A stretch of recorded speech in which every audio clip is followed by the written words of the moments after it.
like any other man. What's up, family and friends? It's still morning here. I'm done with the training. I'm driving back home, as I said. So it's come to pass, as I said, and I'm driving back home without the help of any God, without the help of any Satan. But using my human ability, natural ability to do what I'm supposed to do. Driving with, using my phone hands-free. You see, I'm not breaking the law, following the law, doing my thing. Because I can do it. Not because any God is making me to do it. Not because somebody somewhere is controlling me or remotely controlling me to do it. No, I do it because I can. There are some people who cannot, and that doesn't make me better human being than them. Something happened, that's why. But the truth is this: no condition is permanent, and that is the title of this. No condition is permanent. No condition is permanent. But sometimes when you look at what is happening and how long people, or we, or you, or I have been in that problem, you seem to be permanent. You seem like you're going to be permanent. But the truth is this: it's a natural truth, it's a factual truth. No condition is permanent under the sun. No condition is permanent in this world, good or bad. No condition is permanent. If your condition is bad, it can be good. If your condition is good, it can be better. If your condition is better, it can be best. If your condition is the best, it can grow in it. You can be getting best, increase in it. There's always room for growth, for change. And we are the ones that's supposed to be making the change. It's only slaves that are hoping that someday the slave master or another slave master will come and save them or buy them away. But the free people do things for themselves. Free people do what they're supposed to do to change their situation. The situation they are in, if they don't like it, they change it. They don't wait for somebody to come and change it for them. Because they have the mind of their own. They have their own mind to think. This thing is not good for me. I want to make it good.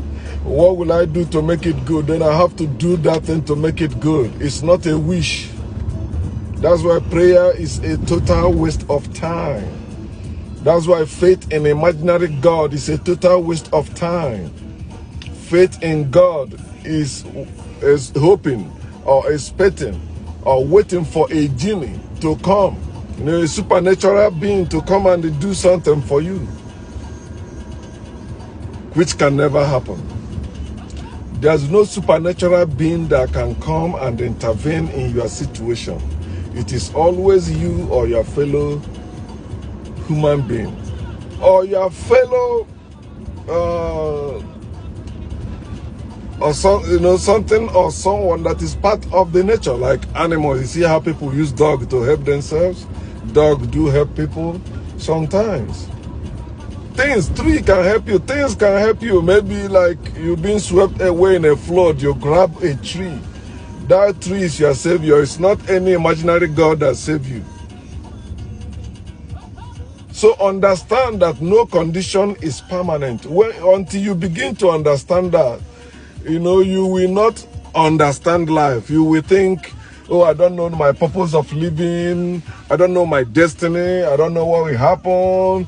You're just living life on, hanging between the up and down. Whatever happens. If it goes up, you go up. If it goes down, you go down. You have no say. You don't decide your fate.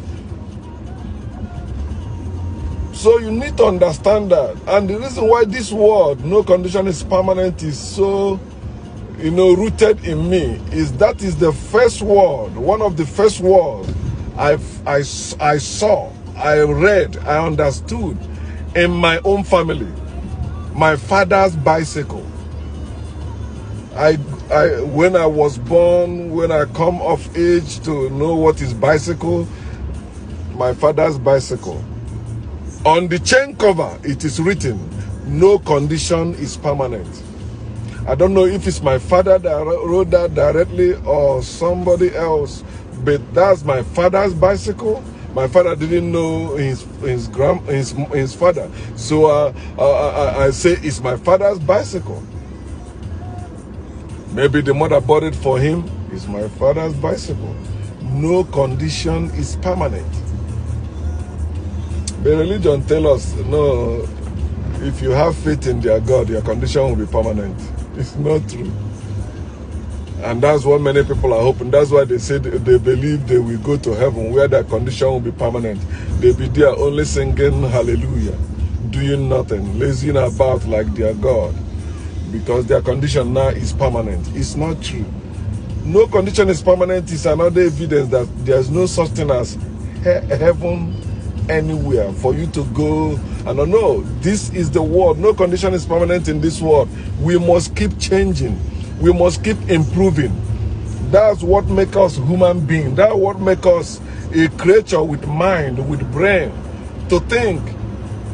That's why we can invent things. Not only inventing things, we can improve on them too. We are not to remain in a spot. We are not to, will I use the, like the lake? Lake doesn't, it's just water with land surrounding it, right? We're supposed to be flowing, supposed to be changing. Some people will say change is inevitable. In other words, you have to change. To improve, you have to change. To lead better, you have to change. No condition is permanent. But I want to touch a few things. When you look at the condition of Africa, it seems like the condition of Africans are permanent. Look at the condition of black people. It seems like their condition is permanent. Because you see, they have turned Africans to be people that accepted that, they are turning against themselves. They don't embrace their leaders unless after they die. They don't embrace their revolutionaries unless after they die. Then they begin to value them. But when they were alive, they turn against them. But the only reason why a black person will believe that black people are turning against themselves is also out of ignorance. If you know what has happened to black people and the system put in place to keep them divided, to keep them self-hating, then you will understand. You will not blame your brothers and sisters, but you will try to wake them up, which is what we are doing. Wake them up. So when you look at the condition, and that condition needs to be changed, that condition is not good. The question is this: what are you doing about it? What are you doing to change it? Are you attacking your and your sisters who are speaking up about that situation, about that condition, who are speaking for a change? Are you attacking them? Or are you supporting them? Look at that. You have to understand that black people did not wake up one day and start hating one another. In every race, people hate one another in every race. But that of Africa is systematic. Somebody made up, devised it against them, stripped them their identity, stripped them their power, stripped them their language, stripped them what makes people a people. They stripped Africa from that on purpose. It was not accidental. They planned it and they executed it perfectly. But Africans remain like the sun, no matter what. No matter how dark it gets, the sun will shine again. Yes, But what are you doing? Are you attacking your brothers and sisters who are speaking up the truth against the falsehood, against the lies, against the marginalization, against the slavery, against the, some people call it systematic slavery or stationary slavery. There are many names they have for that. You see people being slave, people being marginalized, people being intimidated, people injustice being meted to certain people, especially your people. What are you doing about it? Are you speaking up or are you silent? Are you trying to act about or to act out for something, for it to change for good? Or you just let it be? And it seems like the condition is permanent. No condition is permanent, including your condition, including my condition, including the condition of Africans. But what are you doing about it as an African? No white man will come to change your situation or your condition. No white man will do anything to change your condition for real or to be permanent good. No. No other race will do that. It is you that will do that for your own race. It is you that will change the condition of your race. There is no white man that is coming to save black people. The more black people hope on white man to save them, the more their condition remain worse. It's getting worse. It will never change. Because white man will want your condition to favor him. The white people will want your condition to favor them. If they have mastery over you, if they have privilege over you, they want it to remain so. They don't want to let you go. Who want to let go? You know, somebody serving you, washing your clothes, and you don't want to let it go. You want it to be permanent. You want it to continue. So you try to make the people feel like, no, don't worry, it's not painful. Don't worry, it's good. But don't worry, it's God's will. Don't worry, keep doing it. God will see you through. And you see that condition lingering. But you can change that situation, condition. I can change that condition. It is black people that will rise up and change that condition. And how we will do it is never relent. Even when your fellow black people rise up against you, even when your fellow Africans rise up against you, don't give up. They don't know what they're doing. If you keep doing it, because you stand on the path of the truth shall prevail, and they will recount and join the force, join force to make sure that condition is changed.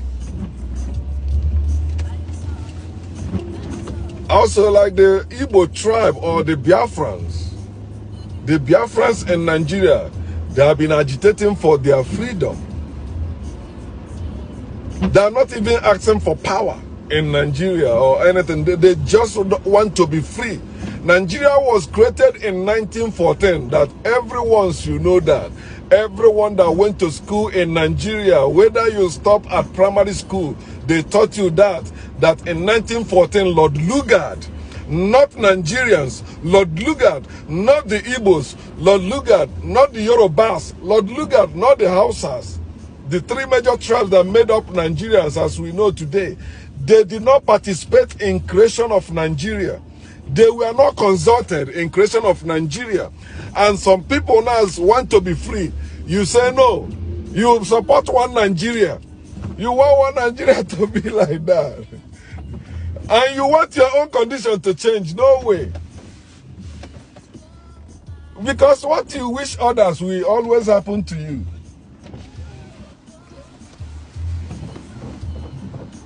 What you wish for others will always happen to you. I want to buy gas. Regular, fill it up. Cash, yeah. What you wish for others will always happen to you. So if people are fighting for their freedom And some people are doing something. I hear some people talking against Nnamdi Kanu, all that bullshit. Nnamdi Kanu is a Jew, like he practices Judaism. That's his religion. That has nothing to do with Biafra. But although religion will always bring division, which is why you see many people not buying, you know, what he's doing. Some people calling him criminal. That's bullshit. Nnamdi Kanu have not used gun to collect any of your money. If you want to support, I'm not giving my dime to that, okay? Unless I find out it is for Biafra cause, then I will be. If it's not for religious cause, I'm not giving any dime. I'm not preaching it. I'm not supporting it. But I support Biafra cause, right? Because Nnamdi Kanu is doing something for change. He's not just doing it as because many of our people have that mentality. When you are doing something, they say you are doing it for selfish purpose. Oh, you want to control people, you know, you want to be this, you want to be that. I have my differences with Nnamdi Kanu, but what he's doing, all those people are attacking him, they cannot do even 1% of it. Oh, man. They cannot do 1% of what he's doing. And they're the one attacking him. But he speaks for himself. He's a man also. He speaks for himself. But what I'm saying is this. He's doing something about it. And the people that are with him doing about Biafra, I'm not talking about Judaism. No. I'm not talking about that. So, Nnamdi Kanu being a Jew, and you being a Catholic, or you being Anglican, being a Christian, or being a Muslim, the main thing, if all of you are talking about Biafra restoration, I say restoration because there was one time we have Biafra as a nation in this world, and no condition is permanent. The sun will shine again. We will have Biafra again. But to some people, they say it is permanent. I hear some people sometimes say, oh, it may take 10 years. Oh, it may take 100 years. It doesn't matter when it takes, but what are you doing? Now you know the truth that Nigeria did not exist until 1914, and your father, your ancestors did not participate in creating Nigeria, and it is white men that created Nigeria, and they are working against you for their own benefit so long Nigeria stand. What are you doing about it?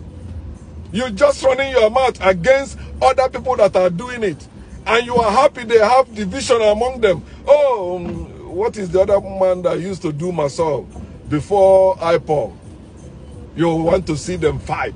Yeah, black people are against themselves. So you, what are you doing to change that condition? Leave it in the hand of God. Chukwokika Abiyama will help you do that. It's not happening. It is not happening. We are the one that will change it, not Chukwokika Abiyama, not any God, not any Elohim, not any Jehovah. No, we are the one that will do it. And when it comes to our condition as African people, I always say that until we build our own weapon, we are joking. The highest thing the white people will give you is independence or integration, but they will never give you freedom. You have to fight. It's a bloody war. You have to. It's a must. You say it's not true, then you are deceiving yourself. Stop talking about freedom, then talk about independence, like some people talking about restructuring. Okay, but it's not freedom. Independence is not freedom. Integration is not freedom. Africans have independence in Africa. They don't have freedom. African Americans have integration in America. They don't have freedom. Has that helped them? No. Systematically, they are still slaves, as you can see today. And the power that Africans will use, even Biafrans will use to get their freedom, they call voodoo, they call it evil, they say it's demonic. No, don't touch it, don't use it. But they are spending money to buy guns. They are spending money to buy weapons from white people. White people don't have that power you have. You are the one that have that power. But they make you believe that power is evil. And you accept it as evil. And you still want good thing to happen. It doesn't happen like you can't eat your cake and have it.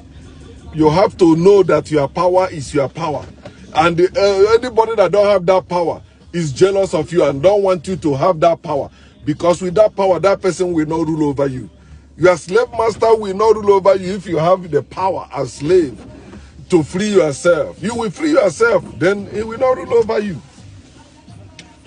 So when you see what is happening, what are you doing about that? See what is happening in America where I live right now. You see Trump and this party. Trump was impeached in the House, but the Senate say no, they are not removing him. Many people don't know that Trump is impeached already. They think the impeachment trial is the actual impeachment. No, he's already impeached. Then they tried him to remove him.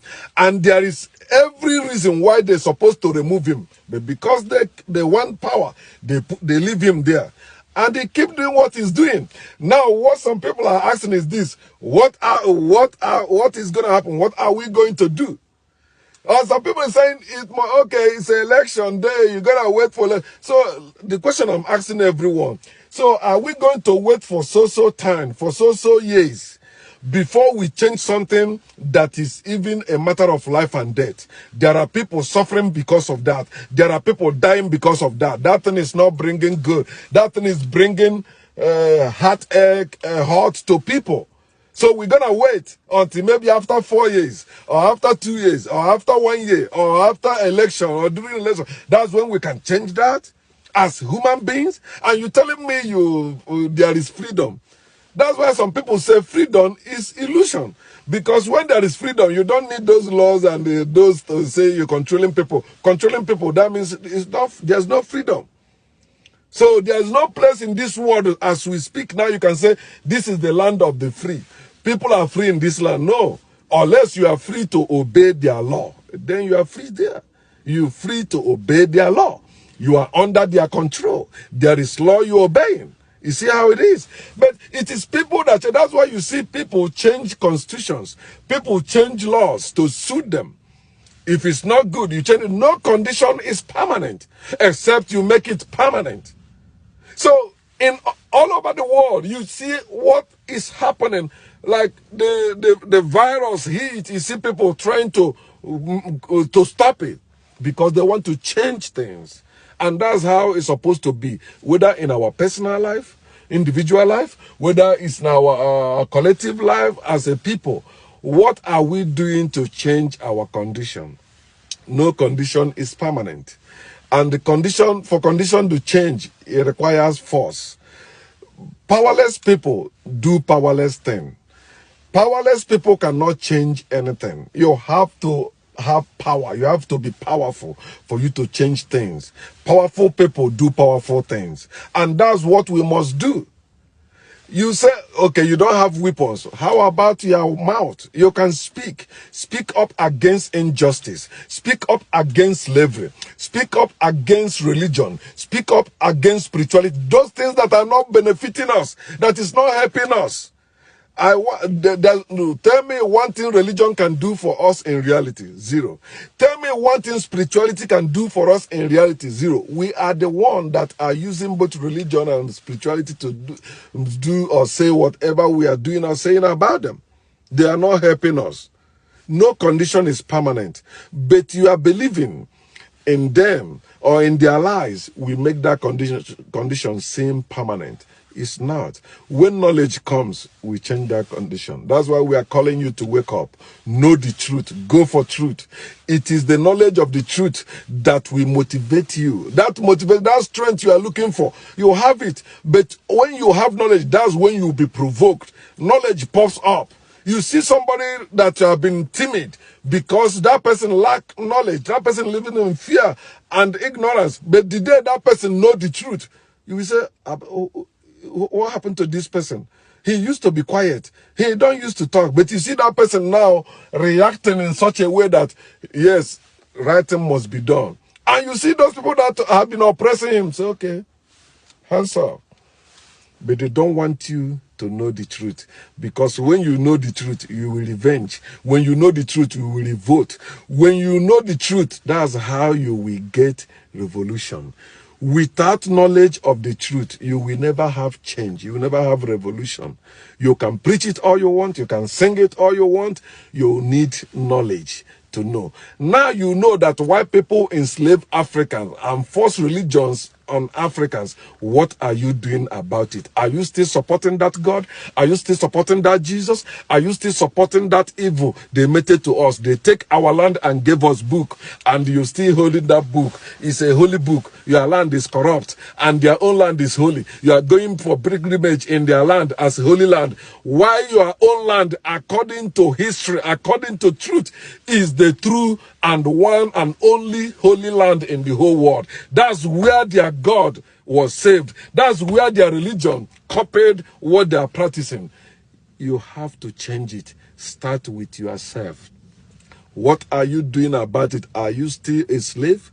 If you are still a believer, if you still belong to Christianity or Islam or Judaism, if you still belong to all those African spirituality, you are still a slave. It is time you free yourself and live humanly and naturally.